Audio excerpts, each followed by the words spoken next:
uma pequena meditação que eu trouxe umas 2 semanas atrás, eu acho, no ministério aqui do Desperta Débora.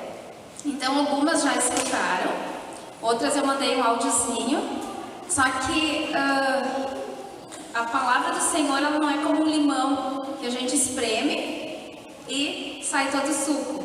A palavra do Senhor, quanto mais a gente espreme, mais riqueza a gente encontra ali.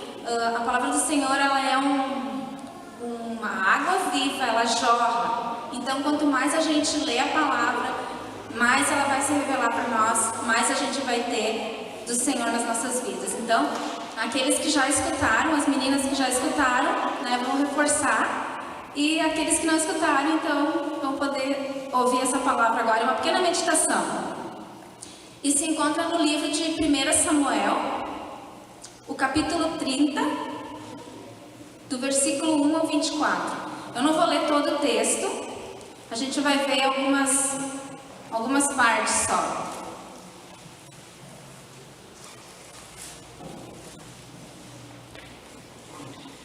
Samuel, capítulo 30, do 1 ao 24. Se tu quiser colocar a imagenzinha lá, pode colocar.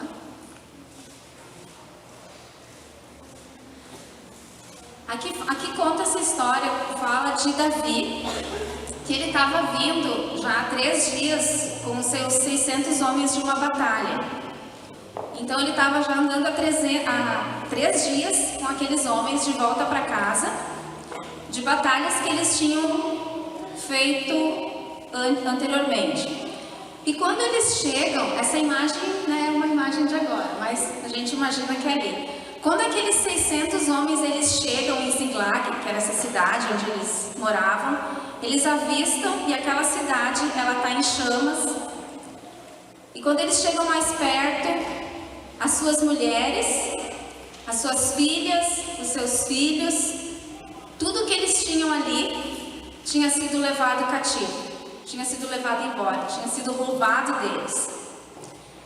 E contextualizando um pouquinho com os dias que a gente tem vivido, não só aqui na nossa cidade, em Três Coroas, mas no Brasil e no mundo, a gente tem se levantado um inimigo contra as nossas vidas, um inimigo invisível, esse vírus. E ele tem roubado muitas coisas de nós. Olhando só aqui para a nossa cidade, quanta coisa tem acontecido, né? Empresas precisando reduzir funcionários, outras precisando fechar as suas empresas por conta da economia, por conta de não ter mais para quem vender, restrição para a gente entrar em supermercados, em farmácias, em lojas, né? As próprias máscaras que a gente é necessário usar, né? Nos cultos, o número de pessoas, afastamento de cadeiras. Então, tanta coisa que tem acontecido na saúde, né? Pessoas morrendo. Então, a nossa cidade aqui, a gente ainda não consegue sentir isso, mas se a gente olha para grandes cidades, o caos que está, olha para o mundo, o caos que está, né? Mais ou menos um cenário assim de destruição, né? De caos, de temor, de medo. E aqueles homens ali, quando eles veem aquilo ali, a palavra diz que Davi, acho que é no versículo 4, Davi e os seus homens, eles choram até não ter mais lágrimas, eles choram até não poder mais. E quanta coisa a gente tem visto de pessoas que têm chorado pelos seus entes queridos, não só nesse tempo, mas em momentos em que nós choramos por alguma perda. Cada um de nós aqui com certeza já passou por algum momento na sua vida que chorou até não ter mais lágrimas ou até não aguentar mais. Dessa mesma maneira, aqueles homens ali, eles choraram, e Davi, até não ter mais lágrimas, até eles não poderem mais chorar. E acontece algo ali também, que os homens, Davi ele começa a ficar angustiado com aquilo tudo, e os homens eles começam a acusar Davi. Eles começam a dizer, Davi, se nós não tivéssemos deixado alguns homens aqui, talvez isso não teria acontecido. Nós deixamos as nossas famílias, os nossos filhos, os nossos bens sem proteção, sem cuidado. desprotegidos, e a palavra diz que aqueles homens, eles pensam em apedrejar Davi, começam a murmurar entre eles para apedrejar Davi. E olhando para nós hoje, quantas vezes nesses dias ou em outros momentos, outras circunstâncias da nossa vida, a gente acaba culpando pessoas, né? Hoje a gente culpa, cada um de nós aqui olha a notícia e a gente começa a culpar esse, não, porque está acontecendo isso por causa daquele, ou está acontecendo essa situação comigo por causa daquele outro, e a gente começa a achar culpados. Naquela situação ali, aqueles homens começaram a culpar Davi por aquela situação que tinha acontecido ali na cidade.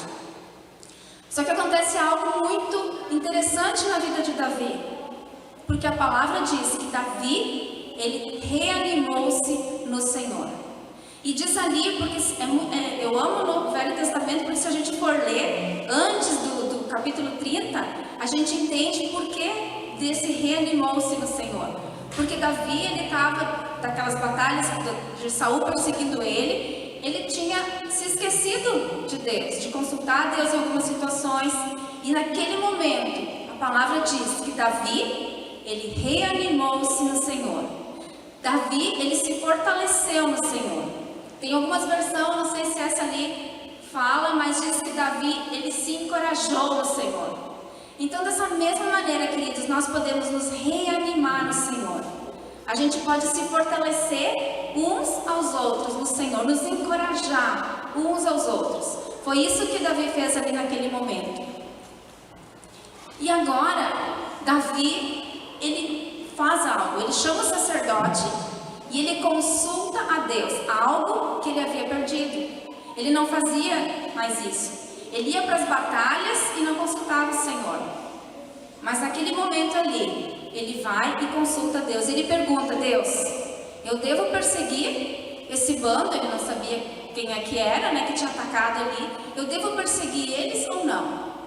E a palavra diz que Deus disse sim, que ele devia perseguir aquele bando que tinha atacado a cidade dele, roubado famílias e os bens. E Deus disse que eles iriam libertar todos. E Davi agora, em cima dessa palavra, e aqueles 600 homens, eles saem perseguindo aquele povo. Eles não sabiam quem era, eles não sabiam a distância que eles já estavam ali, mas eles saem e perseguem aquele povo. Quando eles vão indo a caminho, eles chegam em um lugar, no Ribeiro de Besor. Isso, está pequenininha a imagem ali. Essa imagem é ali mesmo, é um ribeiro. E quando eles chegam nesse ribeiro, aqueles 600 homens, eles param ali, só que quando eles vão continuar, 200 homens não conseguem mais. Eles estão muito cansados, porque eles já vinham de 3 dias de viagem. Quando eles chegam em Ziklag, a cidade deles está destruída. Talvez eles vinham daquela batalha pensando em se encontrar com a sua família, de abraçar sua esposa, seus filhos, de descansar, e eles chegam com aquele caos total, aquela destruição total, e eles precisam já ir para uma outra batalha. Então, naquele momento, 200 homens falam para Davi: olha, nós não conseguimos mais, nós não temos mais forças para continuar. Talvez alguns ali estivessem doentes, né, de virem já das batalhas, talvez machucados, o emocional deles já estava também machucado, ferido, talvez alguns, né, angustiados por não saber se iriam ou não encontrar suas famílias, e eles não conseguem mais, eles estão cansados. E hoje, né, a gente trazendo para nós hoje um pouquinho disso também, hoje nós temos várias pessoas que não estão aqui no nosso meio, não porque elas não querem estar, mas porque algumas estão em zonas de risco. Nós temos os idosos que também estão, e tem aqueles que às vezes se sentem desconfortáveis para estar também, né? Então a gente pode ver que esse vale, o Ribeiro de Besor, significa refresco. E aqueles homens, eles ficam ali também para recuperar as forças deles, para se renovar ali. E esse tempo também, que às vezes as pessoas não podem estar conosco aqui, ou às vezes nós mesmos, hoje a gente está aqui, mas e amanhã? Talvez amanhã a gente não consiga estar, não só em função do vírus, mas em outras situações que acontecem na nossa vida. Às vezes alguma dificuldade, alguma coisa que tu não tem força, que tu não consegue, e a gente precisa, e tem toda a liberdade para a gente descansar nesse ribeiro, aonde ali a gente vai ser nutrido, onde a gente vai se alimentar do Senhor. No caso ali, eles buscaram forças para o físico deles também.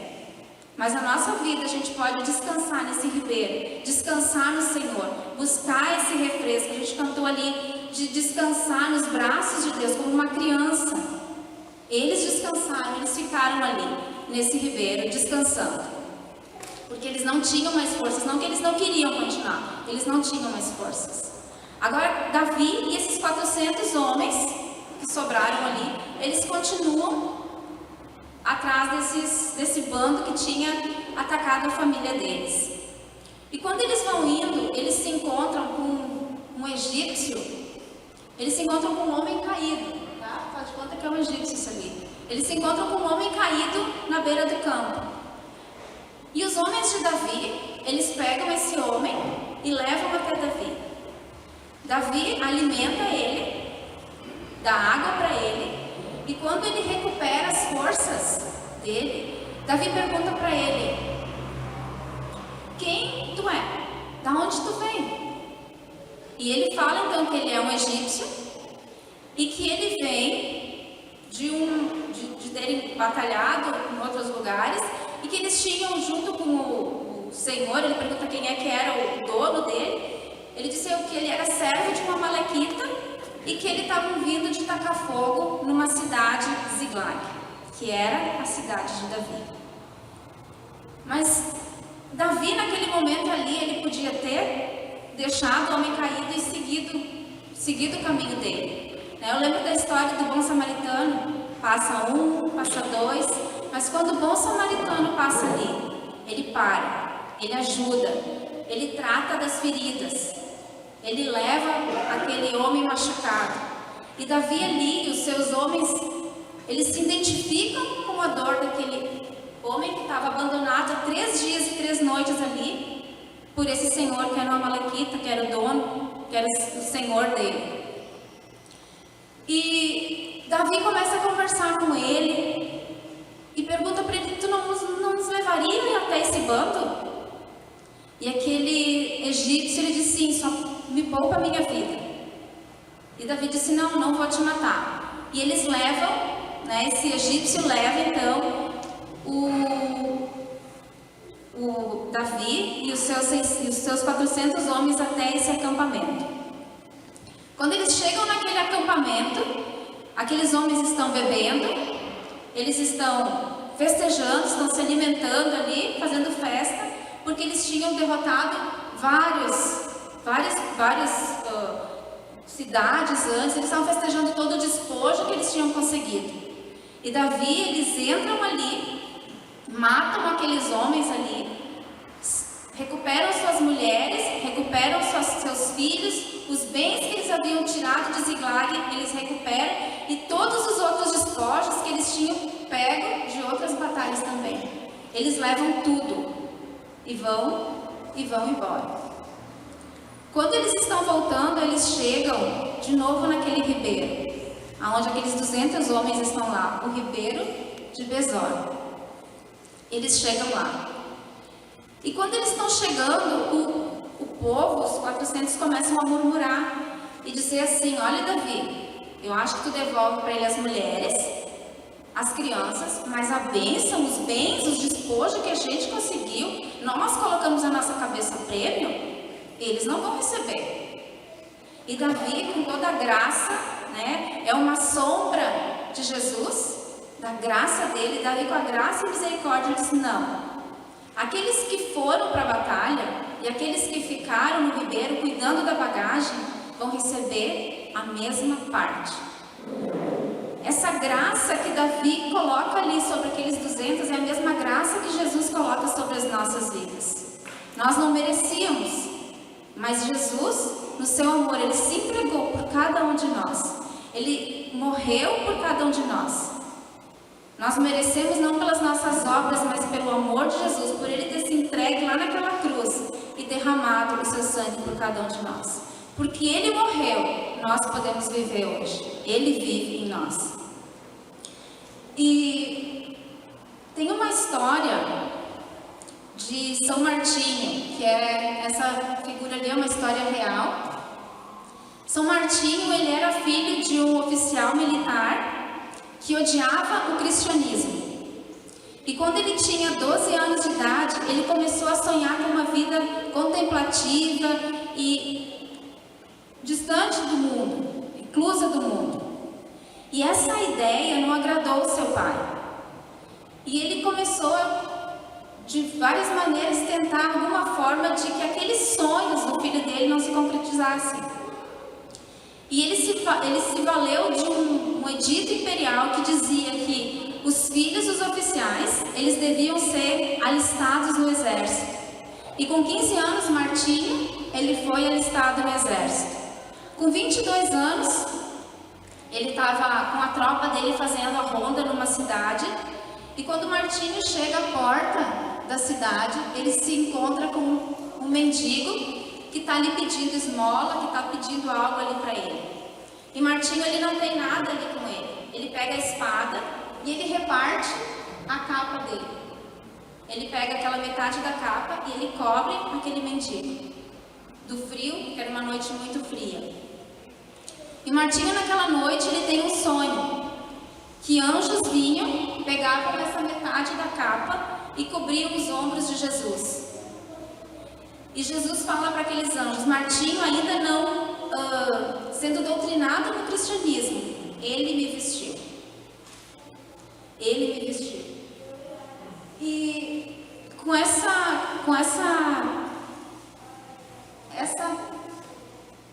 atitude de Martinho, de repartir a capa, de repartir aquilo que ele tinha, eu quero deixar para nós podermos identificar na nossa vida hoje, qual é a minha metade da minha capa que eu posso repartir com o meu próximo. Nesses dias que a gente tem vivido, né, a gente tem, com certeza, cada um de nós aqui tem repartido a sua capa. A gente pode ver aqui, ó, é um exemplo de repartir a nossa capa. Eu posso repartir os meus dons, os meus talentos. Eu posso repartir com meu irmão uma oração, um estar junto, um abraçar. Não, a gente não está podendo abraçar no físico, mas às vezes a gente esquece, né? E a gente acaba abraçando, dando um beijo, né? A gente sente falta disso, mas a gente pode repartir. Nesses dias eu tenho sido abençoada, pessoas têm repartido comigo a sua capa, e eu posso repartir a minha capa com outras pessoas também. Então esse exemplo de São Martinho, esse exemplo de Davi, de ter, naquele momento em que ele alimenta, em que ele dá água para aquele egípcio, ele está repartindo ali também, se identificando com a dor daquele homem, que na realidade era inimigo dele. Mas Deus, Ele usa de muitas formas, que às vezes a gente nem entende, Deus usa. Então, querido, eu queria uma pequena meditação para a gente, de olhar na tua vida, qual é a capa que tu pode repartir com o teu semelhante. Com certeza, cada um de nós tem algo que nós podemos repartir com o nosso próximo. Cada um de nós tem, seja os dons que a gente tem, os talentos que a gente tem, uma palavra que a gente pode levar para o nosso próximo, ou para aquele que não é tão próximo, que a gente possa repartir, né, a nossa capa com as pessoas que Deus colocar, que a gente possa também nesses dias estar sensíveis também à voz do Espírito Santo, né, para repartir aquilo que Deus tem colocado na minha e na tua vida. Amém? Eu queria orar contigo ainda.